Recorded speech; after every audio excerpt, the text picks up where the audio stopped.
Hello, and we have the final episode of Fear the Walking Dead Season 6, The Beginning. I just watched it, and now I'm going to come and tell you what I thought about it.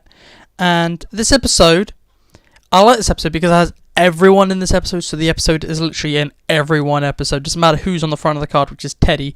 You don't see him till like the halfway mark. It's in every one episode. You have like multiple groups. You have Strand by himself doing his thing, trying to survive his way. You also have Dwight and Sherry doing their way, and then you got Daniel, Charlie, Sarah, the Rabbi, West, and I might be Luciana. I always forget her because she's basically does nothing. We got those doing their way in the big truck. I never remembered the name for it. It's called the M-Rap or something. They're trying to get to the coordinates Daniel found. You also have the Morgan and Grace group at the submarine, just them two, and then you have June and John with Teddy and Dakota as the final group of people. So the plot of this episode is very simple. Everyone's trying to escape the blast of the nukes, and they're trying to find a way to survive or how to deal with death, and that's the entire thing. For some reason, everyone runs off in opposite directions. I don't know why they stick together, but they do. But because they run off in their groups, we get quite a nice structure I quite like, with that each we focus on one set of characters, and then once we stop focusing on those set of characters, we go to another set of characters, but it resets the clock to this message that Morgan sends at the start of each time we focus on a new character. So everything happens in this episode at the exact same time, which I quite like. It also stops the nuke from feeling like it's taken an hour to hit the ground. It feels like it's only been about 20 minutes, which I quite like. The pacing of this is actually really good, because it's always switching characters, and it's always changing the situation.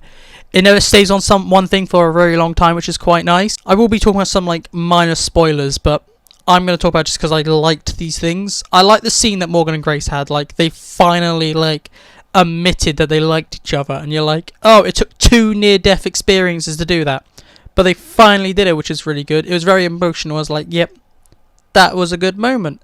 Another good moment, I'm pretty sure the only other actual like wow moment is Strand's a bit of a penis now. He's been a bit of a dick again, because he was like, he found another guy, and then he lies his way, and you're like, we're getting the Strand back from season 1, 2, and 3. We're not getting the season 4 and 5 Strand, which was like good for no reason. We're getting 1, 2, and 3 Strand again, which I quite liked. Now let's talk about the ending, or endings, because there's multiple endings because of different groups and different characters, and some are really good, some are really bad. Like, I like Daniel's and his group because something that was very theorized actually happened, and it leaves a good cliffhanger. Then you have characters I don't have an opinion about, like the Dwight and Sherry ending and the June and John ending. You're like, okay, so the theories were wrong, but they weren't that good. They were just there. They just like, oh, okay, magic happened. That's what happened. And then you have the really bad endings with Strand and what I think Morgan. They both had really bad endings the season. And you're like, how is that possible? If they like hyped up the nukes, then this happens, which really annoyed me. Yeah, these endings are really cliffhangery. Like, these are almost as bad, in my opinion, as the season 6 cliffhanger of The Walking Dead, because you're like, wait, what? And it, like, the show ends, the season ends when the nukes are still hitting the ground.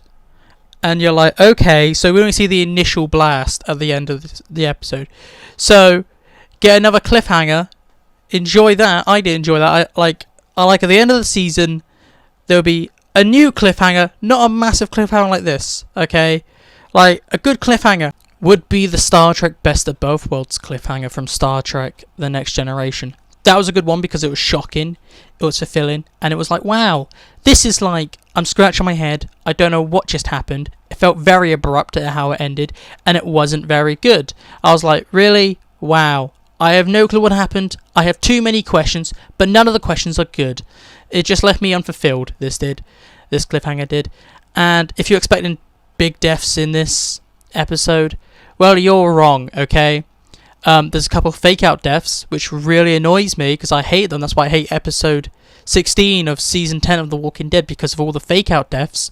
This one has 3 to be exact. 3 really big characters have fake-out deaths, and you're like, wow. And then everyone somehow survives, and then only a couple deaths happen, but they're bad guys or minor characters, and you're like, okay.